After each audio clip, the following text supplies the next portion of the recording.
Hi, it's Odeean. Been a little bit away. That's mainly because I lost access to my tripod and had to get another one. Anyway, I'm back now with, you can see, the King of Beasts. I've bought this quite a while ago. I got it from a retailer that I haven't used before. If I pop the camera up here, you'll see TF Down Under. So it did take a little bit to get here, but I don't think that's any reflection on TF Down Under. I just think that there was a lot of drama associated with this and it delayed some people's shipments. I haven't opened it yet. Let's crack it open and have a look. This box is very attractive. It's got a smooth feel to it. Maybe a little bit resin where the printed material is. That's even smoother. It all looks to be a CG render, so not real photography here. Flipping it around, on the back, just a big black box. All in all, it's very collector friendly. It looks durable enough. If I pop it open, I mean, on the inside, we've got what I always love, a foam tray to give it strength and support for stacking, and this classic kind of style with Voltron, well, King of Beasts, laid out with all his weapons and stuff visible. I really like it. I mean, you could even put this on display just like this on a shelf because it's got a clear plastic layer over the top, so like it's not going to fall out. I'm pretty impressed with that presentation. For a quick comparison, this is the plastic version Toynami. That's how they presented theirs. It has a lot of the same features, so if you remember back to the video of this, I was pretty impressed with this as well. This video isn't really going to be me bagging this Toynami version because I liked it, but I will point out differences here and there where they're important. Under the foam insert, we get this, which is a full tray of individual lion weapons. They look great. Color-coded, that's awesome. Some blazing sword attachments, which do look a little bit weird, I've got to admit. I appreciate the way they've gone with it, but to me it doesn't really look like blazing sword. This tray here with, I don't know what that says, obviously 2 more swords, and a sticker sheet with numbers. So if you want to go the route of having it original toy accurate with numbers on the back of the lions, I'm guessing this is going to let that happen. The first thing I'm going to pop out of this box is the normal blazing sword. So because I just mentioned that clear one was a little bit weird, I didn't realize this was in there with the lions. I thought it would have been in the tray. This is what it looks like. That's pretty good, pretty standard stuff. Nicely painted hilt down here, silver paint on the blade. That's pretty cool. And along with that we get a shield. Pretty plain, but it does the job. It looks right. The next thing I notice pulling these guys out of the box is we've got firing heads. So shoots off powerfully. It's well done. But the thing that is really awesome is that you don't just get one head. You get 2 heads. They're exactly the same, fully featured, like can open up with the ratchets in the jaw. I appreciate that. That is so great because once you've got firing heads, what do you want to do? You want to shoot them at things, but that's going to scuff it up and mess up your awesome toy. So now I have 2 heads. I can shoot that at whatever I want and not worry about wrecking it. So I'm going to keep one good and one for playing with. That's really good. Let's start with Red Lion. Okay. His stance is a little bit off. That's the first thing that comes to mind looking at the figure. And that's because these knee joints won't bend forward any more than that. So what ends up happening is that you have a bit of a rigid leg stance. Now I guess you can move them backwards like this and then tilt the toes forward to try and correct that, but no matter which way you cut it, the lion mode stance seems to be a little bit wrong to me. Now this is not a huge issue because when they're all standing lined up it doesn't really matter that much, and you can just make it so he's leaning down at the front and any frontwards pose looks pretty good. But the back legs could have done with just a little bit more range, I feel. Now you probably heard that sound. What it lacks in range, it makes up for in lovely clickiness, really nice sounding clicks. That's in the hip. We have no click rather in the knee. And let's listen to that ankle. Friction in the knee, friction in the ankle. On the front leg, clicky there, and same setup in the elbow and the ankle on that one. On the jaw we have clicking, which is good considering that's his hand as well. We have ratcheted side to side at the waist. Just a little bit of up and down there, that's not ratcheted. There's no, I don't want to break it, but yeah, no swivel. That's a bit of a worry. Maybe there's something I'm missing. I'll have to check the instructions in a moment, but I think there's no swivel. The tail back here is articulated. I think it's die cast. It's got a little bit of coldness to it. All this section here is die cast. All this section here is die cast. Yeah, these big sections here, these feel, you know, I can't really say. I think that might be plastic there. So the die cast is concentrated to the body. The head feels like plastic also. Let's have a closer look at that head. It's a very nice sculpt or render, however you want to say it, of Red Lion's head. It's a very attractive head. I like the lines. The paintwork is a little thick on this guy, but it really shows up a lot more because I'm putting it so close to the camera. In person it looks pretty damn awesome, but yeah, these really super close shots do show about how thick that paint is. But you know, on die cast you've got to have a bit of coverage, otherwise it starts to show through. Okay, cool. I can't remember from the show whose weapons belong where or if they're really specific, but in this set we do get color-coded choices, so it doesn't leave it up to the imagination. But if that's authentic, I don't really know. There's this sort of banana thing, this bent scimitar maybe, I don't know. We also get this three-pronged dagger thing, also color-coded. Let's try and stick that in. Now that doesn't really have a definite place, and it doesn't seem to want to hold. Maybe if you hold it off to one side like that.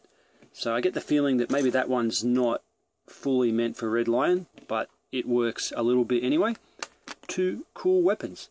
Okay, let's just shoot that head one more time. Wow, that's powerful. Next up we've got the Green Lion. Same story with the two heads. Awesome shooting head. Nice clickiness. Pretty easy to use. Nice metallic paint. More so than Red Lion. Red Lion's pretty flat. The red, it's glossy but flat. Whereas there's a slight sparkle in the paint of this Green Lion. Let's pop his tail out. Okay. Same stance issue, I guess, so it's not a construction defect. I was starting to think maybe that the lower leg was on backwards on the other one, but no, they both have the same arrangement. I guess if you raise the toes up on the front like that, it can stand a little bit straighter. He's very attractive. Let's look at them both there together.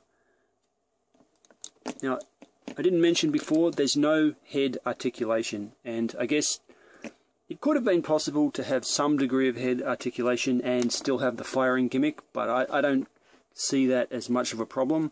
If I had to choose one or the other, I think I like the firing gimmick. It would have added some bulk, maybe, to have some more articulation in the neck or made the body a little bit more flimsy. I think it's a nice balance they've reached there, giving us that toy feature. If you take it back to the Toynami, they did have a tiny little bit of rocking. I'm not sure if that's a loose joint or an intentional piece of articulation, but it's nothing to be talked about. Just rotation is the main thing here. Little bit of up and down, but again, just jiggle. And you can see by the way that it's glued together poorly that maybe that's just loose and not really intended at all. Now these guys, you could say they have jiggle just because the spring-loaded gimmick is a bit loose, so it's about on par, but there is no rotation, so they do lack in that respect. But, I mean, doing a comparison of the head sculpt, there isn't much comparison. This new Gokin one is definitely much sharper looking. Next up is what was probably always my favourite lion, the yellow lion. Let's listen to the clicks here. Ooh. Nice and clicky. Friction in the knee. Look at that. We've got a lot more knee range here, so he's probably going to stand up pretty well. It's actually a little bit stiff. That's good. Very nice. No outwards motion, apparently. Let's move out the other side. that's super stiff.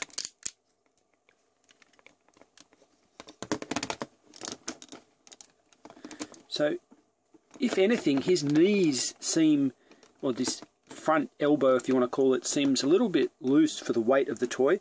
Now, it doesn't seem to be causing any problem, but I don't know how that will hold up over time. Just a little bit loose on that one. Yeah, so if I put all the weight onto that front foot, it will push it down. Generally pretty good. The tail, let's feel that tail. You know, it's a little bit hard to tell. I think it is die cast as well. And look at that, you can see that the connecting part in there, that's actually rubber. So maybe they've done that to stop breakages, I don't know. But I'm going to be a bit cautious with that. I would hate for that joining part to split off. Let's check out this thing. I wonder if this comes up. No. Okay, so that doesn't seem to pop up. Next thing to check, I guess, would be the ears. No, they don't pop open. That's a bit disappointing. I always liked the ears to be able to open. I'm used to it now. This is what always seems to happen these days. No matter how good they look, we don't get all the features. But I would have liked it if some of those weapons areas could have moved a bit. The face is very nicely done. Nice lines in there, nice detail. Let's check out the jaw. I wonder if that's clicky. Yes, listen to that. Can you hear the ping? That spring ping as it opens and closes? Oh, that is so nice.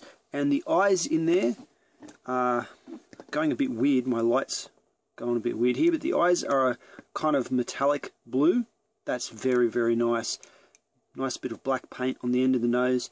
All in all, it's a pretty fantastic face head sculpt. I'm impressed with that. Just like with the arm lions, we do get special weapons for the leg lions. They come with one of each. So in this case, they're the yellow color-coded weapons. Now again, I can't remember which goes where, but let's just pop it in the mouth and see if he can hold it. This time, the three-prong one seems to hold on a little bit better. Yeah, that's pretty secure. Let's check out this guy. Now the teeth can go through that handle, so although it seems a bit loose, that is not going to fall out because the teeth just lock it in. There is no firing mechanism on this because it's the foot head, and because of that we get a little bit of this extra articulation from side to side, which is cool. The up and down is not really at the head, it's mainly at the neck, which is basically Voltron's ankle joint, but it works just as good. That's pretty decent range of motion. Listen to that. Now later on, when I transform it, that goes out to give a bit more motion. I guess you can use that in line mode, but I don't think it really adds anything if making it look a little bit elongated. Here's the comparison with the Toynami. I did not realize how toy-like the Toynami is. I haven't had it out in ages. There is a world of difference between these guys. Just look at the difference in the detailing. This metal version is just sharp looking, very robotic looking, whereas the Toynami version, it looks like the cartoon. It's very animation looking, and it suffers from it. I didn't realize how much it suffered until I've just looked at this today, but it's not so great. And especially down here in the leg area, look at that. That looks a bit, you know, bendy, to be honest. The joints are very thin. Didn't remember that. Looking at the robotic looking legs on this guy, much more robust looking. I don't know if it really is more robust, but the square lines and the angles just make it look a lot tougher. One advantage that this has got is it does have this outward swing, just a little bit of outward swing at the front legs, which is cat-like, whereas this Gokin one has no outward swing at all. Next up is Blue Lion. Out of all the lines so far, this one seems to be a little bit off. Looking at that color of blue, it's a bit too dark for my memory of Blue Lion. And where's the detail on the top of the head? I think Blue Lion, at least the way I like Blue Lion, is always supposed to have those little details there. That's a bit off. I'm going to pull out my original well, not my original, my Taiwanese knockoff Linebot later. That's pretty close to how it should be, I think. I'm going to have a comparison with that, but for the time being, this is just coloured a little bit wrong. It does have all the same awesome clickiness in here. Die-cast tail. Let's listen to that jaw. Nice pings. So high quality. I mean, I don't have any issues with these. There's no bits falling off, no broken sections. The only problem with these leg ones is that, again, the stance is a little bit weird. Let's see if I can get a little bit better stance out of this. I think that the problem with the stance is that when you start to put it into that position, the back legs kind of travel too far back, and when you look at it from dead on, it seems a little bit elongated for a cat. But it's only a small nitpick. On the shelf, when they all stand together, it does look really good. There's that nice sharp face sculpt again.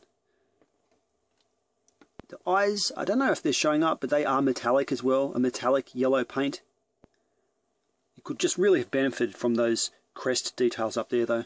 Finally, that brings me to the black lion. Like all black lions, the stance again is a little bit weird, but that's a black lion specific thing because he's got to have this torso being most of his body.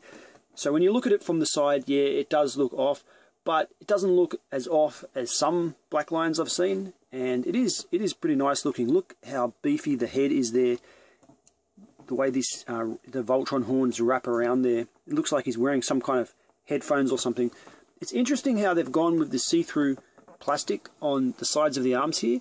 I don't really know what the story with that is. I mean, I don't see any LEDs or anything in there, so it's probably just a stylistic choice, but I haven't seen that before. That's pretty cool. Listen to some of these clicks. Very, very strong ratchets in Voltron's hips. We've got rotation here, more clicks at the knee, clicks at the shoulder, but just friction at the elbow.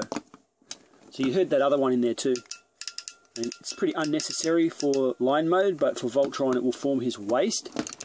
And again, we've got this die-cast tail with a flexible joining piece in the middle there, which seems a little bit weird. There's his nice sharp head sculpt. Let me see in those eyes.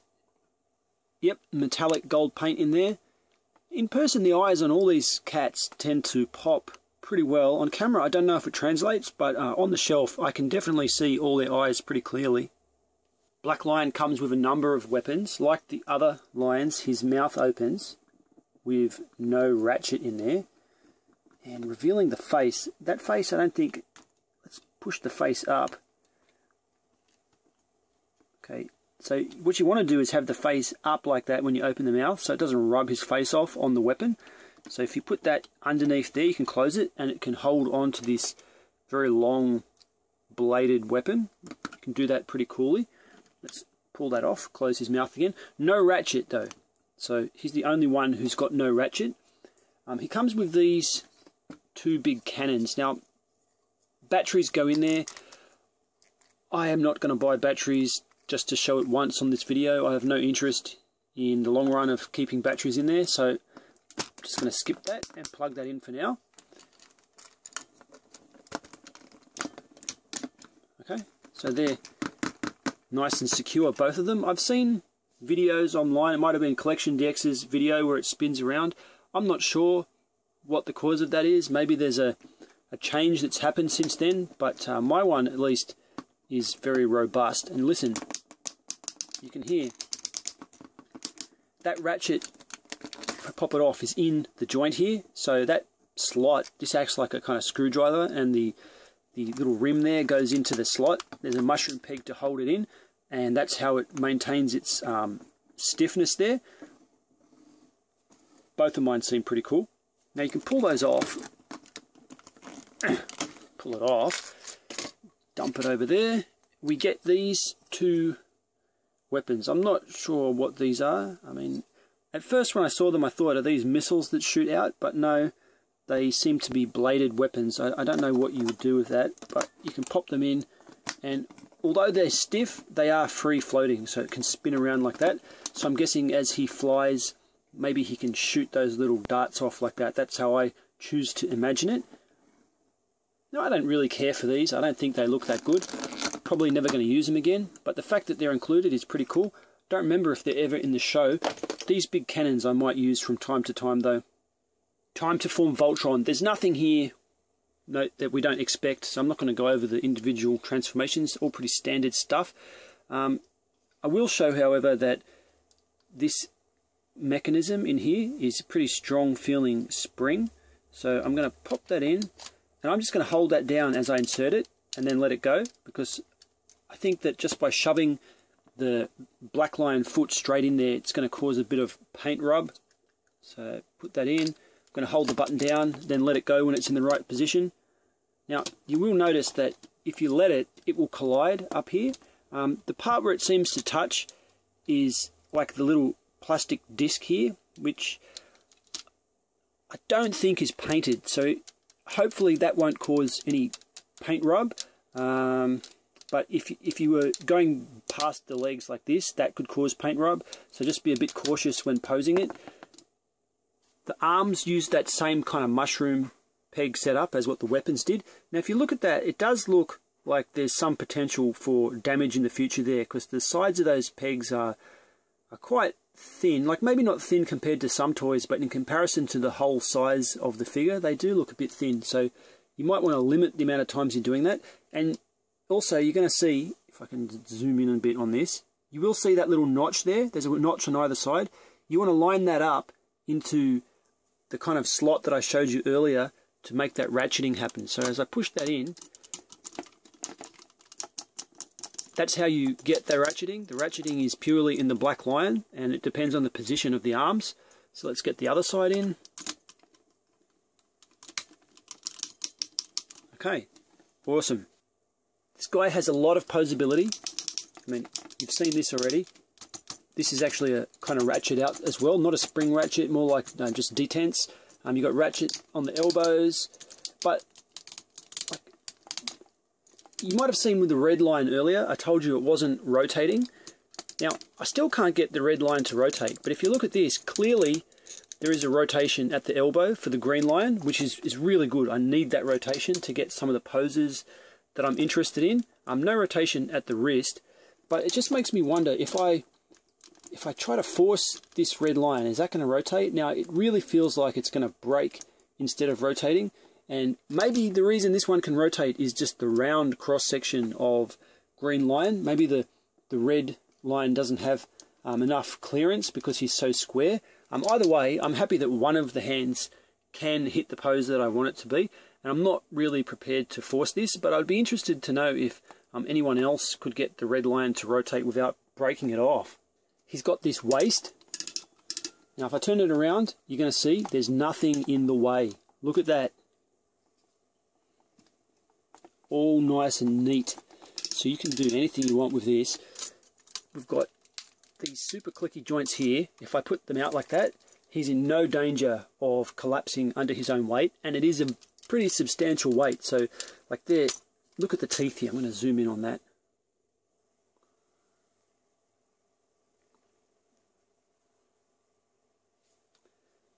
Look at those huge ratcheting teeth. Now, I haven't seen stuff like that since the days of G1 Metroplex. That is a big, big, chunky toothed gear. Very, very satisfying. Awesome joint. We've got swivels here at the thigh. Now, that ratchet that you hear there, that's what was the knee of the black lion.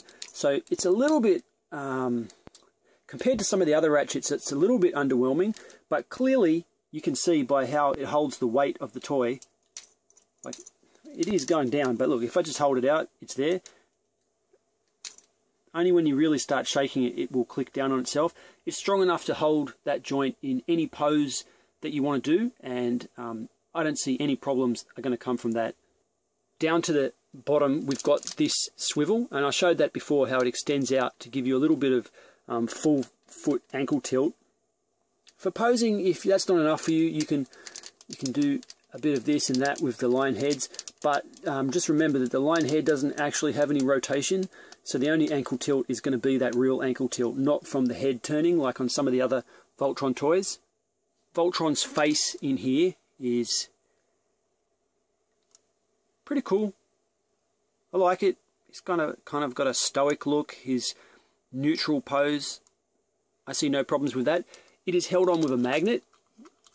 So if I just, it's a bit tricky, but if I peel that off, there's his Robo-Gore underneath. You can see the magnet in there. I can pop on this alternate face.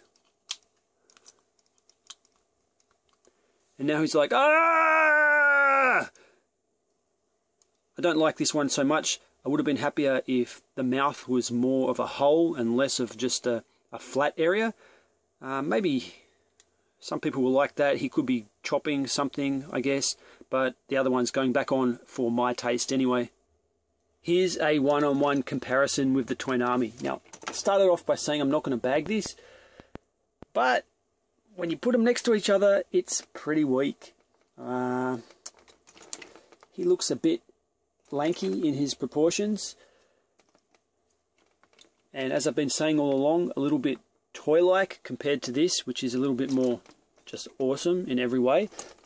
I mean, this guy's got no posability on his head there, so you do get the emotion from this guy's ability to do that, which is pretty cool.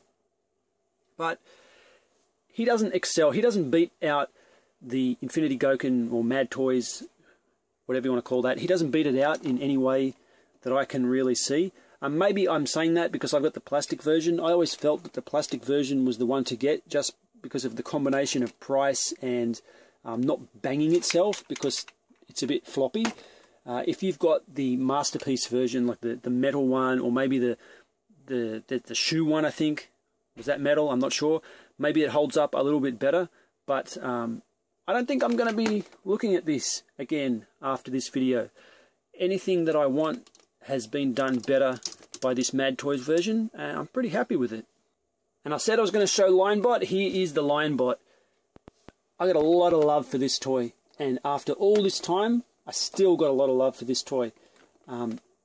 Had stuff from this when I was a kid. This is not the one I had when I was a kid. This is, I didn't have a whole one of these as a kid. I just had some of the lines. I bought this one on eBay a while back. I think it was like $100 from Taiwan or somewhere. This is an awesome toy. Very much like it. This, I don't know, he's got a lot of the same qualities. I mean, partly because of the die cast and that kind of thing, but I don't know, he's more angular. Like if you look at this Linebot a bit closer up, you'll see that the toy parts of it are sculpted in a little bit more angular way, which is something the Toynami I feel was a little bit lacking. It lacked that mechanical feel, whereas these guys have it. So I'm still very fond of this figure. I think that Mad Toys have taken a lot of the best parts of that toy and stuck them in this. Now, I'm not sure if I would have liked chrome on this Mad Toys version. It doesn't feel like it would fit. It would make it a bit cheapened, I feel. But I'd be interested to see if they did another version with chrome, if it turned out good. I mean, I may be in for that. Everyone knows this, Miracle Productions vehicle Voltron. This is my older one, the one that's a little bit crappy, so forgive it a bit of its floppiness. I feel like these go pretty well together. This is a bit more spongy looking. I know it's die cast, but the angles aren't achieved as well on this vehicle Voltron as what they have been here on the sharp areas of this Mad Toys King of Beasts, which is weird because this is vehicles, not animals. But still, I mean, they're both pretty big toys, so from a distance they both look pretty sharp. When I first heard about King of Beasts coming out, I had just assumed that it was going to be Miracle Productions under another name, but having handled this toy, oh, you can already see him falling over, having handled King of Beasts here, he is a rock solid figure, and I am no longer under the impression that Mad Toys is Miracle Productions. It just doesn't feel like it. Like, this is a well-engineered figure, whereas the vehicle Voltron was not that well-engineered. It was relatively flimsy. Maybe it's because they had to incorporate so many individual vehicles, but either way, this just doesn't feel like them to me. So, I mean, I don't know, maybe they are. Maybe they learned their lessons, but if they have learned their lessons, if it is them, I'm willing to buy much more stuff from them because this is pretty awesome. Here you can see the forming blazing sword. Now, you'd remember he pulls it out of both hands at the same time, and this kind of reinforces my belief that it was only meant to rotate at the elbow on the green lion, and that's because you can hold him in the green lion's mouth to get that horizontal action, but there is no grasping section on the end of this, so you just kind of have to poke it where the red lion's mouth is. And I've looked at this joint here. I don't think that's going to move. So if they were both able to go in this direction, you probably would have seen a grasping place on both sides, seeing that is exactly how he did it. But either way, it looks cool doing that. It looks a bit comic style because it's multiple 2D layers. I would have preferred a fully 3D sculpt, I think. It's cool nonetheless. If I pull that out, here we have the blazing sword. Again, very 2D. I don't really like it that much. I've seen other better blazing swords, but it does look cool. So he can chop fools in half with that if that's what he likes. End any battle with that. Here are those extra swords from before. I mean, it's good to have swords, I guess. I don't care for these too much, won't be using them. You can hold one in each hand. They're really shining there, aren't they? If you look at it like that, you can see the angles are done very nicely, and if you catch it in the right light, it can look pretty cool. It's just that it's kind of overly saturated with the light I've got here shining on it. I think because these are less essential, I would have liked it if they actually chromed these. I like to get some kind of chrome, and because I don't always have to put these on display, it would have been nice if these were the chrome ones, but nothing's chrome, it's all silver paint. And finally, the real blazing sword in its sword form. Cover some of that light.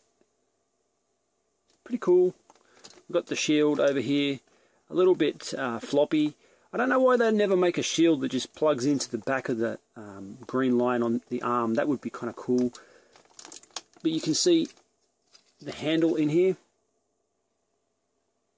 Pretty decent handle, no pegs or anything, just friction grabs it on with those spring-loaded jaws. A problem that I get with a lot of big toys is, can they kneel? Well, no. Like almost all these guys, he can't kneel. You can see that the problem is that although this knee is really, it has a lot of motion down to 90 degrees, and we've got 90 degrees at the hip, the shortness of the thigh ends up meaning you can't get the other knee to the ground, so I had to jack this under there to hold it up. I don't think any of my other Voltrons can kneel. This guy comes the closest to kneeling out of the bunch, so it's pretty impressive. A double joint may have helped. I don't really need him to kneel, but some photos you might take look better if you can achieve those poses. Again, he's got this good thing there, but what I didn't mention is a little bit of ab crunch. I would have liked a little bit more ab crunch. If I could have got more ab crunch there, it would have meant that he could have got some more posing happening as well. It's pretty good. Like, look at that. Look how, I mean, that kind of undie section. Look, he looks like he's wearing undies, but because it's so open there in the groin, it just lets you do all kinds of things. Like, it's not going to bump into any of this stuff. So that's pretty impressive. My final thoughts. Very, very happy. King of Beasts, very good choice of names. I'm just going to call him Voltron. I like this a lot. I think that anyone who likes Voltron, you'd be well worth your money to pick this up and just get rid of whatever else you had, because this does it better. So I do have that huge, terrible Mattel Voltron. This is better than that. I still want a Bandai Voltron. I'm betting that if we get a Bandai Voltron, it may be technically better than this guy, but the style on this is really unique, and just some of the curves he's got in comparison to some of the angles, I think I'd always be happy to own this one. Yeah, all round pleased. Now, I mentioned that I bought this from TF Down Under. Those guys were kind of good. They kept me up to date with what was happening. They answered my emails. I'm not affiliated with them in any way, but just like to give new shops a try. Some shops I've dealt with have been shit. Those guys were not. They were pretty good. So I'm giving them a little bit of a shout out. Since then, I saw this on Chumungmung. I think it's gone from Chumungmung now. I'm very comfortable with Chumungmung. I would have bought it from there. But TF Down Under had an order at exactly the time I wanted to buy it. So I ended up buying it from them. So thumbs up for TF Down Under. This has been Let's Get It Right Now. The company, Mad Toys. The product line, Infinity-gokin. The product, King of Beasts, which is Go Lion. I'm Odeean. Thank you for watching.